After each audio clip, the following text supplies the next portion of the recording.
Facebook is making a major move into mobile this morning. The social media behemoth is buying the messaging company WhatsApp. You bought WhatsApp for $19 billion. Why did you do it, and what does it mean? In just 5 years, WhatsApp went from being a weird experimental app to the world's largest mobile messaging platform. How many people at the time of the acquisition? 450. 450 million people for a consumer app, and more than 1 billion now. After launching on Android in 2010, WhatsApp added more than 320,000 users per day. In India, where almost a third of the population uses WhatsApp on a daily basis, the app has created somewhat of a revolution. She said, okay, you have the stock, why don't you, take a clip and send it to me in a WhatsApp. So that moment changed my life. This is Shanmunga Priya. She made $400,000 in 2018 selling saris, a traditional Indian woman's outfit. In India, few people trust e-commerce websites like Flipkart and Amazon. They prefer buying directly from people they know. Priya started offering saris to her friends and family in 2014 when her mother-in-law died, and nobody was there to look after her 3-month-old son during work hours. 4 years later, Priya's network of saris resellers has grown to over 2,000, whom she manages via 11 WhatsApp groups. But this is not the story of Shanmunga Priya. This is the story of a Ukrainian software engineer who enabled people like Priya and millions of others to communicate with their friends, family, and business partners in a way that was not possible before. This is the story of Koum, the founder of WhatsApp. The interesting part of this acquisition is when you look at the human side of it. Koum is one of the co-founders of WhatsApp, and he has such a fascinating story. He actually immigrated to Mountain View from Ukraine when he was in his teens. He was completely poor. He could barely speak English. He was living off of food stamps. Koum was a troublemaker at school, but by 18 he had also taught himself computer networking by purchasing manuals from a used bookstore and returning them when he was done. At one point, he even joined a hackers group and chatted with the Napster co-founder Sean Fanning. Later, he enrolled at San Jose State University and got his first job at Ernst & Young as a security tester. Yahoo was Ernst & Young's client at the time, and Jan was part of the team who was sent there. He found himself sitting across the desk from Brian Acton, Yahoo employee number 44. You could tell he was a bit different, Acton told Forbes in an exclusive interview. While other Ernst & Young employees used touchy-feely tactics like gifting bottles of wine, Koum always went straight to the point. He would ask questions like, what are your policies here? What are you doing here?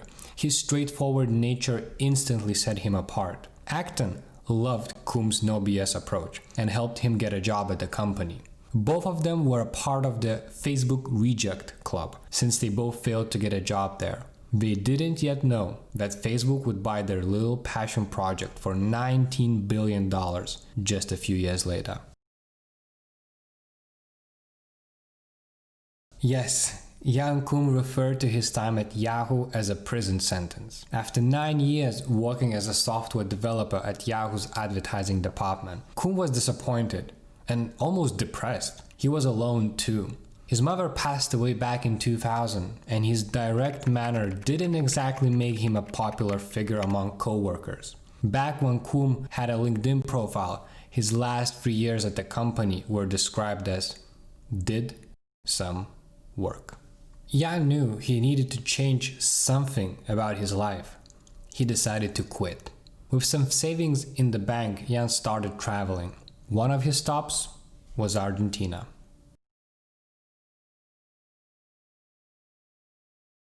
That used to be Argentina's telephone code formula for mobile calls. If you were in Argentina and you wanted to call your mom back in the States, you had to solve this little equation every time. International calls were also ridiculously expensive in 2007. So when Koum quit his job at Yahoo and decided to travel the world, he wasn't exactly fond of spending thousands on phone bills just to connect with friends abroad. He had an idea. The iPhone had just been launched, and these were pre-Messenger, pre-Instagram, and pre-Last Active days. Most voice calls would be preceded by, "Hey, can you talk?" SMS conversation. The cost of these messages, if you were abroad, added up quickly. Enter WhatsApp 1.0. Enchanted by Apple's newly released software developer kit and empowered by address book APIs, Koum built an app that displayed user statuses on mobile phones. Desktop apps like Skype already had the feature, but mobile phones had no equivalent. The idea was that before making a phone call, users would open WhatsApp and see if the recipient was online. That was the WhatsApp 1.0. It failed horribly. Like, it was a disaster. It was depressing. On June 17, 2009, Apple introduced push notifications and it changed everything. Previously, on WhatsApp 1.0, users had to log into the app to check on their friends' statuses. It was a ritual you had to perform every time you wanted to call somebody, but that was too much work. With push notifications now available, users started actively changing their status because all other WhatsApp users on their contact list would get a notification. If you were a WhatsApp 1.0 user, here's what your feed would have looked like. See how any of these notifications can instantly spark a conversation? Koum realized that people used WhatsApp not to see if other people were online, but to communicate their own activities. He realized that people wanted a messaging interface, not just a status one. And we noticed that people were using the status as a way to kind of communicate with each other. They would change the status to say, like, I'm going to a bar. And like the change in status would like broadcast and go to all the other people who use WhatsApp in their address book. Building the additional messaging functionality was almost a formality, Koum recalls. He did that and the user count took off. Even though WhatsApp 2.0 found its first success on the Apple App Store, it would have never become the world's largest messaging platform just with iOS alone. Only 68 million Americans use WhatsApp, a minuscule number compared to its 1.6 billion user base. Koum quickly realized that it wasn't the iOS-penetrated, English-speaking US market that would form the critical mass of WhatsApp users. Free international messaging primarily appeals to people who have friends and partners abroad, which isn't America's strong suit. Americans travel and study abroad less compared to Europeans and Asians. Steering away from iOS wasn't a popular decision in Silicon Valley at the time. CEOs in Palo Alto were quick to argue that Android users are less willing to pay and that the platform was difficult to build on due to fragmentation. Those were sound arguments. Koum, an immigrant and a traveler, has seen firsthand that most people outside of the US didn't own iPhones. They owned Samsungs, Huawei's, Xiaomi's, and Nokia's, which had its record year in 2007. Going back to Europe, or just like visiting my friends in Europe and Russia, Ukraine, or Israel, or other countries, I would see that Nokia was really, really popular all over the world, and for some reason not in the United States. Instead of playing along with Silicon Valley's iOS first agenda, Koum was quick to unroll WhatsApp versions for non-Apple devices. He launched WhatsApp on Android in August 2010, just 1 year after the initial 2.0 success. Nokia support was added in August 2011.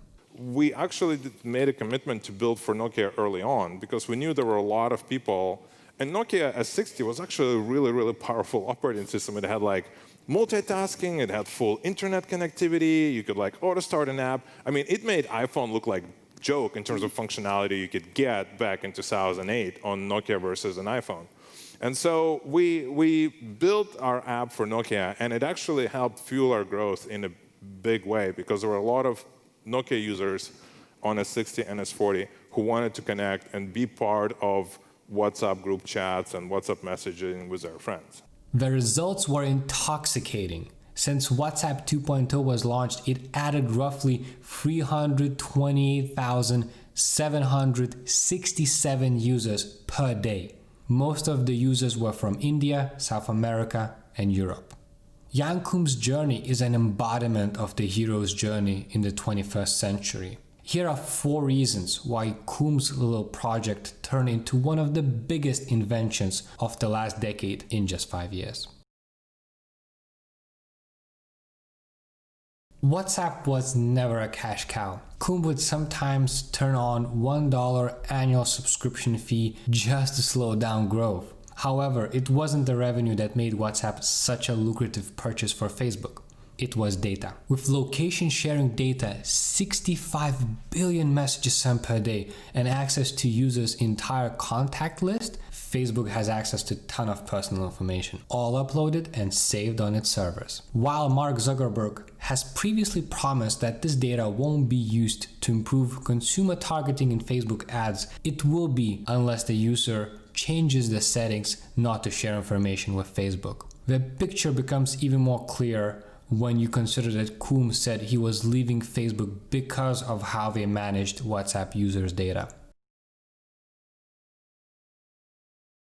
Silicon Valley's argument why CEOs shouldn't bother with Android are legitimate. Android users will spend less on average. Android is fragmented both in software and in hardware. And yes, perception becomes the reality, and if investors don't believe in Android, they will be less likely to invest. But as Jan Koum has shown, that's the classic good is the enemy of the great type of thinking. WhatsApp blew up because it catered to cohorts considered unsexy in Silicon Valley, the non-US, non-English speaking, non-iPhone audience. If these users would have no value, Facebook wouldn't have bought the app for $19 billion.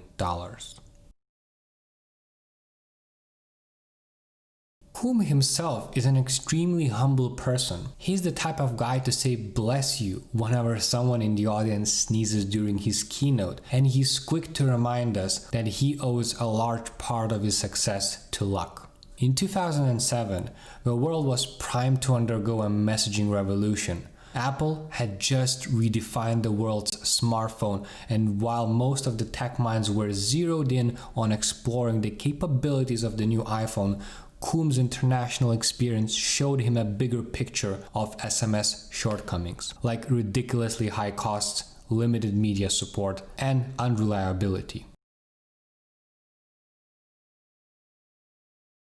It is nauseating to think about how many inventions never come to be purely because of something someone once said. For example, when Koum was launching WhatsApp 1.0, the status app, all of his friends told him it was a good idea. Nobody told him that they would never use the app. Perhaps they didn't know themselves, perhaps they didn't want to insult him.